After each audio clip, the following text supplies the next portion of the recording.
Gita hotel Bhalej.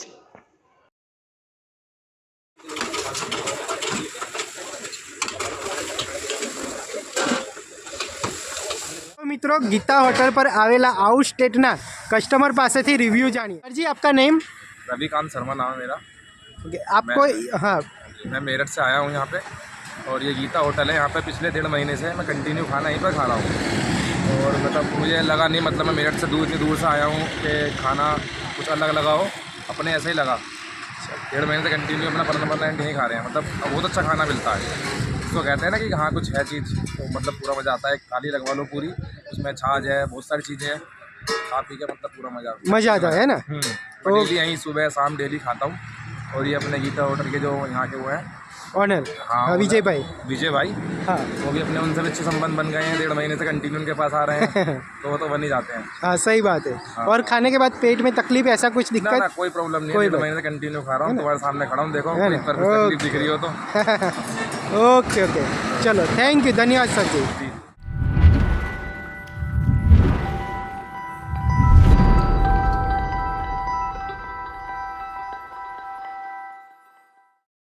नमस्कार मित्रों, આજે આપણે જે જગ્યાએ આવ્યા છે તે ભાલેજ ગામમાં ભાલેજ ચોકડી પાસે આવેલી ગીતા હોટલની મુલાકાત કરવાના છે। મિત્રો આ ગીતા હોટલ વિશે આપણે વધારે જાણીએ તે પહેલાં મારી તમને લોકોને વિનંતી છે કે જો તમે ચેનલ પર પહેલી વાર જ આવ્યા હોય તો ચેનલને જરૂરથી સબસ્ક્રાઈબ કરી લેજો।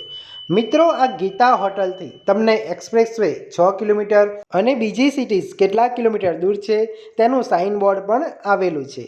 મિત્રો ગીતા હોટલ પર તમને પંજાબી, કાઠિયાવાડી અને ગુજરાતી ભોજન મળશે અને તે પણ શુદ્ધ શાકાહારી જ અહીંયા તમને જમવાનું મળવાનું છે।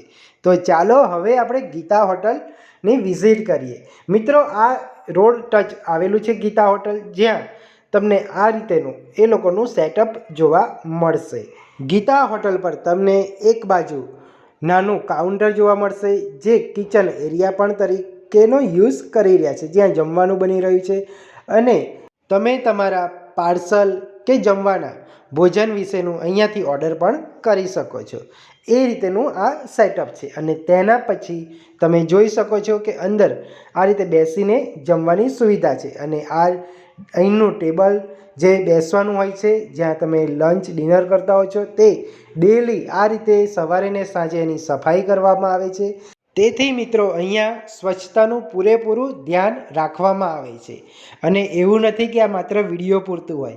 અહીંયા તમને દરરોજનું આ રીતેનું એ લોકોનું શિડ્યુલ છે કે લંચ ડિનર શરૂઆત થાય એની પહેલાં એવરી ડે આ લોકો નીટ અને ક્લીન રાખતા હોય છે અને તેના કારણે જ અહીંયા ગુજરાત સ્ટેટ તો ખરા પણ એની સાથે આઉટ સ્ટેટના પણ કસ્ટમર્સ એમને ત્યાં જમવા માટે આવતા હોય છે અને શરૂઆતથી જ એમને ત્યાં ઘરાગી એટલે કસ્ટમર્સની શરૂઆત થઈ જાય છે। અને હા મિત્રો, અહીંયા તમને આ રીતે ચૂલાની ભઠ્ઠી ઉપર કસ્ટમર માટે ગરમા ગરમ પાપડ શેકીને આપવામાં આવે છે, જે તમે જોઈ રહ્યા છો વિડીયોમાં। અને હા, વિડીયોને લાઈક કરવાનું ભૂલતા નહીં।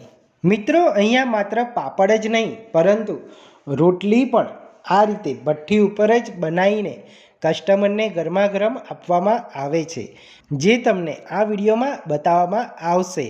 અને હા, જો તમે હજુ સુધી આપણી ચેનલને સબસ્ક્રાઈબ નથી કરેલી તો ચેનલને જરૂરથી સબસ્ક્રાઈબ કરી લેજો। આનાથી અમને મોટિવેશન મળતું રહે છે।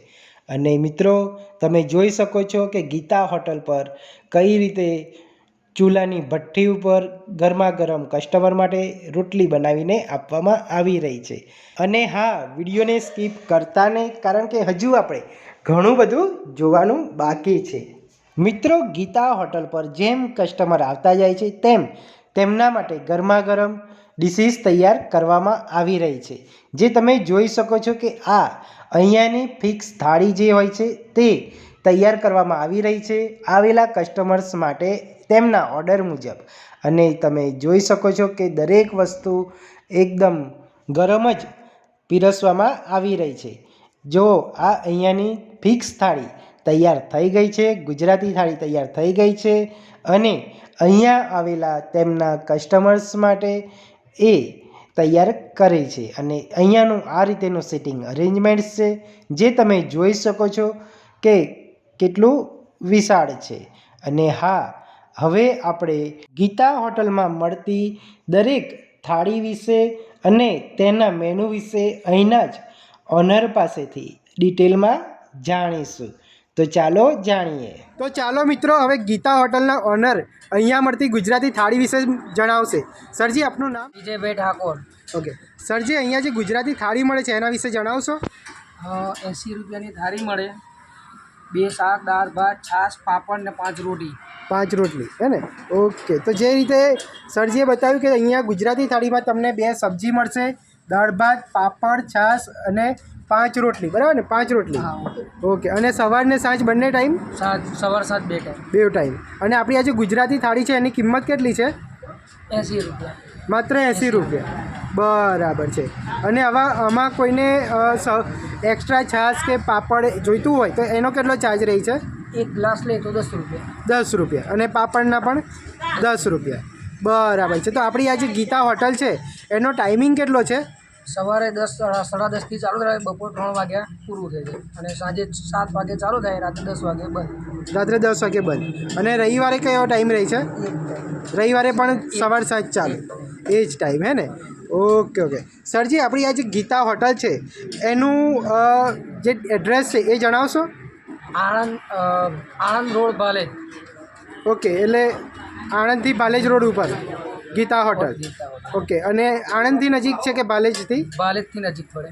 ભાલેજથી નજીક પડે, હે ને? Okay okay. ભાલેજ ચોકડી. ભાલેજ ચોકડી, બરાબર. અને આના સિવાય અહીંયા છૂટક કઈ કઈ સબ્જી મળતી હોય છે કે પંજાબી, ગુજરાતી? પંજાબી, ગુજરાતી. છૂટક જોઈએ તો છૂટક ચણા મસાલા, મગ મસાલા, દાલ ફ્રાય, મિક્સ સબ્જી. બરાબર છે. એટલે અહીંયા જે ફિક્સ થાળી છે એના સિવાય કોઈને છૂટક મંગાવીને જમવું હોય તો એ પણ અહીંયા મળી રહેશે, બરાબર ને? ઓકે. સરજી, અહીંયા આપણે ગુજરાતી ફિક્સ થાળી જોઈ, એ જ રીતે કોઈને પંજાબી ફિક્સ થાળી જમવી હોય તો એ મળી રહેશે આપણે અહીંયા? મળી શકે. બરાબર. હવે એમાં શું આવતું હોય છે, કેમનું હોય છે? પનીર ભુરજી આવે, ચણા મસાલા આવે, દાલ ફ્રાય આવે, જીરા રાઈસ આવે, 5 રોટી, છાશ ને પાપડ. ઓકે, આ બધી વસ્તુ મળે છે, બરાબર ને? હવે એ જે પંજાબી ફિક્સ થાળી છે એની કિંમત કેટલી રહેશે? 120 રૂપિયા. 120 રૂપિયા. અને સવારને સાંજ એક જ ભાવ હોય છે કે અલગ અલગ? ના, સવાર સાંજ એક જ. સવાર સાંજ એક જ ભાવ, હે ને? એટલે ગુજરાતી થાળી ફિક્સ થાળીના 80 રૂપિયા અને પંજાબી ફિક્સ થાળીના 120 રૂપિયા. પછી ગ્રાહક સવારે આવે તો પણ એ જ ભાવ અને સાંજે આવે તો પણ એ જ ભાવ, અને રવિવારે પણ એ જ ભાવ, બરાબર ને? Okay okay. અને આ સિવાય છૂટક તો જે સબ્જી અમને જમવી હોય એ તો મળી જ રહેશે, બરાબર? ઓકે. તો મિત્રો, આ છે અહીંયાની પંજાબી થાળી, જેમાં તમને 2 સબ્જી, દાલ ફ્રાય, જીરા રાઈસ, પાપડ, છાશ, દરેક આઈટમ અહીંયા માત્ર ને માત્ર 120 રૂપિયામાં આપવામાં આવે છે. તો આ વિડીયોને જરૂરથી તમારા ફ્રેન્ડ્સ અને ફેમિલી સર્કલમાં શેર કરજો. સરજી, હવે કોઈને છૂટક જોઈતું હોય તો એમાં કોઈ ગ્રામ પ્રમાણે શું ચાર્જીસ રહે છે એના વિશે કંઈક જણાવશો? તમારે જણાવવું હોય? પંજાબી 400 ગ્રામ ડબ્બાના 120 રૂપિયા ભાવ છે. જેને જે સબ્જી જોઈએ એ રીતનો ભાવ છે. એ રીતનો ભાવ છે, હે ને? બરાબર. આ સિવાય છૂટકમાં કાઠિયાવાડી, ગુજરાતી શાક, પંજાબી શાક એ બધું તો મળે જ છે, પણ આ તમે 400 ગ્રામના 120 રૂપિયા. અને એક રોટલીનો શું કિંમત છે છૂટક? એક રોટલીના છૂટક 5 રૂપિયા. 5 રૂપિયા, હે ને? Okay okay. સરજી, કોઈને માત્ર દાળ ભાત જમવો હોય તો એની કિંમત કેટલી છે? ખાલી 40 રૂપિયા દાળ ભાત. એવું? ફક્ત દાળ ભાત જ જમવું હોય તો માત્ર 40 રૂપિયા. મશરૂમ પુલાવ જમવો હોય તો 40 રૂપિયા, મસાલા રાઈસ જમવો હોય તો 50 રૂપિયા. બરાબર છે. એટલે માત્ર કોઈને એકદમ 50 રૂપિયાથી ઓછી કિંમતમાં બી પેટ ભરીને જમવું હોય તો બી એને મળી શકે આ જગ્યાએ, બરાબર ને? 40 રૂપિયામાં દાળ ભાત, મસૂર પુલાવ 40 રૂપિયા, બરાબર ને? અને એ સિવાય તો ફૂલ ડીશ જમીએ તો 80 રૂપિયા તો છે જ, બરાબર છે ગુજરાતી થાળીના? Okay okay. ધન્યવાદ સરજી. તો ચાલો મિત્રો, હવે અહીં ગીતા હોટલ પર આવેલા બીજા એક કસ્ટમર પાસેથી એમનો રિવ્યૂ જાણીએ. સરજી, આપનું નામ? પ્રકાશભાઈ મોહનભાઈ ઠાકોર. સરજી, તમને અહીંયા જમવાનું કેવું લાગ્યું એના વિશે જણાવશો? સારું લાગ્યું. સારું લાગ્યું, હે ને? સરસ. સરસ છે. અને શું આજે તમે જમ્યા એના વિશે? તમે પનીર ભુરજી લીધેલી અમે. હા. રોટલી ને ચાવલ. ચાલો. એમાં ટેસ્ટ તમને કેવો? જોરદાર, હે ને? તો બીજા મિત્ર સર્કલમાં લઈને અવાય કે ફેમિલી સાથે અવાય? ફેમિલી સાથે આવે, હે ને? હા, એટલું સરસ તમને લાગ્યું. Okay okay. અને ભાવની રીતે બી તમને કેવું રિઝનેબલ લાગ્યું? એક પ્લેટ લઈએ આપણે. હા. તો આરામથી 2 જણ જમી શકે. આરામથી 2 જણ જમી શકે ને? ઓકે ઓકે, ચલો ધન્યવાદ સરજી. તો મિત્રો, આ છે અહીંના કસ્ટમર દ્વારા ઓર્ડર કરાયેલી પનીર ભુરજીની સબ્જી, જે જોઈ શકો છો તમે કે એની કેટલી જબરજસ્ત ક્વોન્ટિટીમાં અહીંયા આપવામાં આવે છે અને એની કિંમત માત્ર 120 રૂપિયા હોય છે અને એક્સ્ટ્રા રોટલીના માત્ર 5 રૂપિયા હોય છે. તો મિત્રો, તમને અમારો આજનો આ વિડીયો પસંદ આવ્યો હોય તો જરૂરથી લાઈક કરી દેજો અને તમારા મિત્ર અને ફેમિલી સર્કલમાં જરૂરથી આને શેર કરજો. અને જો તમે આ જગ્યાની મુલાકાત કરેલી હોય તો તમારો એક્સપિરિયન્સ નીચે કમેન્ટ બોક્સમાં જણાવજો. અને હા, હજુ સુધી તમે અમારી ચેનલને સબસ્ક્રાઈબ નથી કરી તો ચેનલને જરૂરથી સબસ્ક્રાઈબ કરી લેજો. થેન્ક યુ, ધન્યવાદ, આભાર.